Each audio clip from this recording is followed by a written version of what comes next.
eyes, they're all puffy. Like, you can even tell.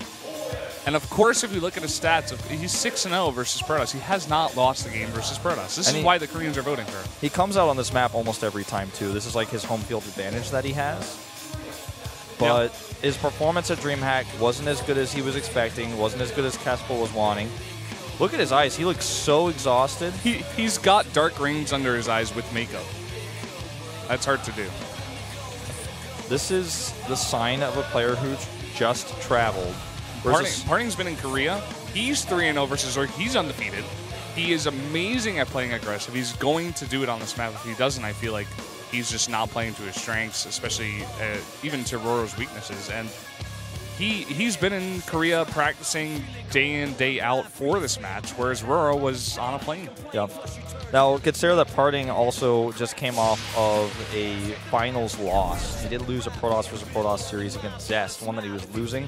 So I'm sure that hurts his pride a little bit. And that was something that we talked about quite a bit during that actual finals. But if he's able to shake that off here, I favor him to take this. Let's find out if RorO can surprise us.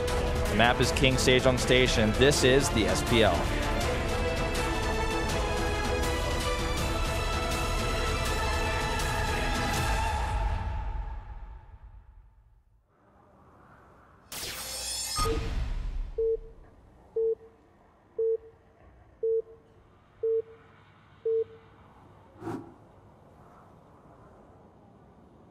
LTA는 SKT114.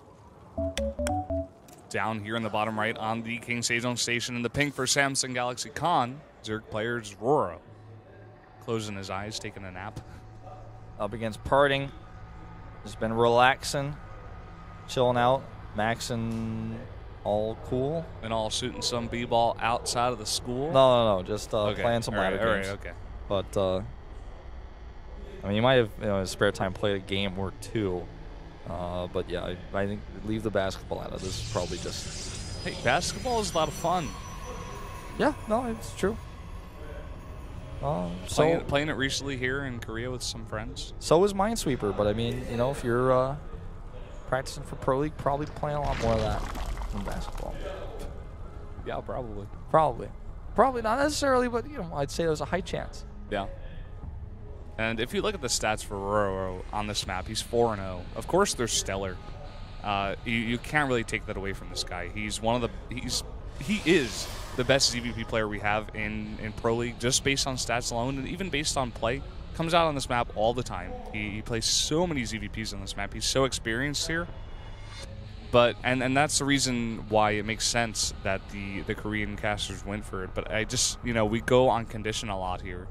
And just thinking about playing a StarCraft game, we've both been there trying to play StarCraft games under this condition, and it's incredibly hard. It is. I spent a lot of traveling in 2012, especially. I spent a lot of time going to Europe and China and Hong Kong as well, while I was, you know, just also commentating. And I've even been to America actually several times during that period as well. And that was the year I spent probably the most traveling, I feel, in my career. And it definitely affects your performance when you have to travel and you have so many other things going on. Because in this case of RorO, it's not just, okay, well, it's a long plane flight. That's exhausting. Doesn't matter if you like were in a plane for 14 hours and landed back in Korea. Like if you left Korea and then just like landed back in Korea after being in a plane for hours, you were in a plane for 14 hours. Okay, that's tiring. That's exhausting. Now you're in a different time zone. After you just got used to the time zone in Romania, sup? Now you're back in Korea. Time zone's all messed up, and you're tired. You want to sleep, but your sleep schedule's off, so it's hard to sleep. You also need to practice because it's a really important match. You're up against the team that's in first place with a very high indicator. That's stressful. It's your map, it's your best matchup, but I think the other things definitely come into play here. Yeah, would have to agree with you. Now, PartinG, he did go for the Nexus first, and RorO did scout it, and he was going to make that spawning pool, but didn't quite do it. He added some more drones, got down that third base, and is going to go macro economy style here as well after seeing what PartinG was doing. So useful to do that scout sometimes as Zerg. You get a lot of information on what the Protoss is actually doing, rather than just assuming. Yeah. You know what they say about assuming? Don't do it. Yeah, just be careful about that. Because Don't just assume. I swear I've heard that phrase at least 5 billion times. Right. At least. 5 billion. Yeah. Not so sure about that. You don't know me, Wolf. You don't know my life. Lindsay Brennan has actually been listening to a tape recorder that says that every night over and over and over again while he sleeps for his entire life. Yeah, That's it's possible. TIL. There are some weird people out there, Wolf. Could be me. Could be. Well, Forge goes up here, and that's oftentimes the first step towards doing a +1 immortal timing. Yeah. Now, let's see what he does next. Well, he's making sentries. That's also required in this push. Making gateways. You're going to need some gateway units. We do oftentimes see sentry drops on this map, but they haven't really been too successful yet. We've seen a lot of failed sentry drops, I would say, on this map. Yeah. And look at this. RorO just blind putting down spore crawlers. Thinks PartinG is actually going to go for Stargate here. Well, let's find out. I mean, he's still keeping us totally in the dark right now about his plans. Yeah. Same to be said of RorO, too. He doesn't know. Yeah. The only thing PartinG's doing that could lead to thinking that he's going to go for the attack is the Forge and the upgrade that's coming up here. Looks Makes like he your wants to take a attack third. so much stronger. He's just going to take a third base. Interesting. Taking a different approach than I thought he would take against RorO. Doesn't mean it's not going to be a timing. Could just not mine it at all and do a +2 Blink Stalker off of those 3 bases. Totally. Yeah, we've seen that common. a lot as well. This is probably the most common bullets on this map. This Overlord is actually going to come in here unhindered. Didn't use the sentry to push it away. He already knows about the third base, so he just wants to know if a bunch of gates are being added or not. 3 sentries being warped in here. That's kind of a tell, okay? If you're going to warp in 3 sentries to try to deny a scout, there's sentries instead of stalkers. What's up with that? Like, is he maybe going to be trying to hit in the timing? Is he trying to build that sentry energy? Is that why he did that? Well, here are the 4 gateways, the 5 gateways, and the Lings are going to see this, you know. I don't know about this. I mean, PartinG's kind of going for it, but he's telegraphing his play 100%. RorO knows exactly what PartinG is going for. Well, knowing is only half the battle. Roachhorn has started now. He makes a few more drones because he knows he's going to need those to have enough units to defend this. And actually, that's a bit... Actually, going up to 68, that's almost too many. I mean, it's going to be a great saturation for him on 3 bases to start that production. He's got 12 larvae available, and he's only getting more. 5 overlords. He's getting totally ready to just roach it up. +1 is done. This is the problem. Like, you know, we expected this kind of play, and I feel like RorO did as well. And he's seeing it come into fruition. He's seeing all the buildings. He's seeing all the units as well, all of the sentries, and he is preparing. He knows exactly how to stop this play.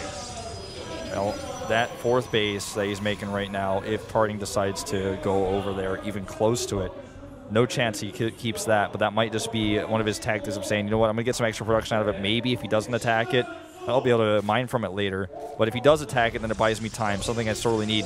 The Spire here, that's pretty, that's very, I think I got this kind of attitude. Like, I'm going to be fine here. Doesn't have roach speed. These overlords, or rather these force fields, I don't know how I got overlords out of that. Those force fields The overlords are put down. Those force fields are a bit late. Well, RorO is handling this perfectly so far. He's coming back. He's taking away those reinforcements right now of all those zealots. He's going to come back and get the forward pylons here. But, you know, there's nothing here. The roaches are not out to defend this 3rd base, and PartinG's going to get this easily. But he needs he to defend that come pylon. From behind.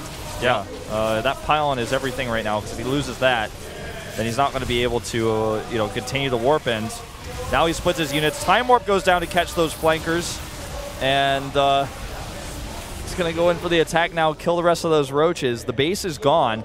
4th base isn't mining. He killed a lot of drones, too. I don't know. I don't think RorO... I don't think he has enough to hold this. He's about to have roach speed. Well, there's still so many force fields available. Burrow, though. Burrow is important here because there's no observer with this army. Good force fields. Burrow's not ready yet, though. Time Warp goes down on the units behind the force fields, and PartinG has lost nothing. He's only making more units as well. The only problem here is that the Mothership Core has used a lot of energy. It's not going to have the Time Warp for the next attack. All right, Burrow is done now, but how can he really use it? Hiding underground isn't going to give you any extra damage, and PartinG might just go up and kill you. during that moment. 13 roaches are about to pop. The only way to save them is that burrow. Great force is going down here again. PartinG just has way too much, and I think that's going to be the end of it. Could be. Going to continue morphing and warping and stalkers here. And this is PartinG. His force fields are just undefeatable. He'll go for an attack. You can see literally every part, and you're still going to GG out against him. Yep. This is PartinG. That's exactly what I was expecting out of PartinG. A timing attack that's very blunt, very aggressive, to try to cut through a jet-lagged RorO and take the win on RorO's map. What he did. And that's RorO's first loss against Protoss this whole season, and one of his only very few losses on that map. Looking at this, it's like, okay, jet lag, something those Korean commentators probably going to take into consideration a little bit more, because we don't normally have Kessel players traveling.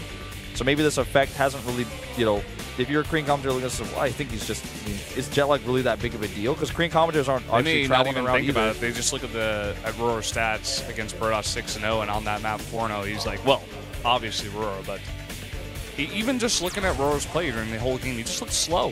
He wasn't responding to everything. You could just see it. Like the third base, there was no defense. The there were no Spire is like, what? Yeah. He was like overconfident in that. He was like, oh, I know what you're doing. I'll be fine.